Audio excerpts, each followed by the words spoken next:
Hi అండి, అందరికీ నమస్కారం. మేము ఖమ్మం నుంచి ఇవాళ పిఠాపురం రావడం జరిగింది.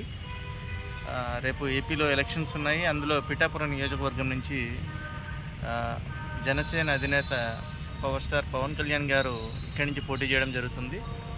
సో పవన్ కళ్యాణ్ గారు గెలవాలని ఆశిస్తూ ఇక్కడ ఉన్నటువంటి 10వ శక్తిపీఠమైనటువంటి పురుహూతిక అమ్మవారి శక్తిపీఠంగా కొలుస్తున్నటువంటి ఇక్కడికి వచ్చాము. కుక్కుటేశ్వర స్వామి టెంపుల్కి మేము దర్శించుకోవడం జరిగిపోయింది. సో స్వామివారిని గట్టిగా అడిగాము. పవన్ కళ్యాణ్ గారు పిఠాపురం నియోజకవర్గం నుంచి భారీ మెజారిటీతో గెలవాలని కోరుకుంటూ సెలవు తీసుకుంటున్నాం. జై జనసేన, జై హింద్.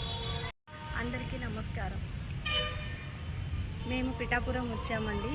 శక్తిపీఠాన్ని దర్శించుకున్నాము, అమ్మవారిని, అలానే స్వామివారిని కూడా దర్శించుకున్నాము. రేపు ఎలక్షన్స్ ఉన్నాయి కదండి. పవన్ కళ్యాణ్ గారు గెలవాలని సంకల్పంతో మేము దర్శనం చేసుకొని వచ్చాము. సో పవన్ కళ్యాణ్ గారు గెలవాలని ఆశిస్తున్నాము. జై జనసేన, జై పవన్ కళ్యాణ్. సర్వే జనా సుఖినో భవంతు. పునః దర్శన ప్రాప్తిరస్తు.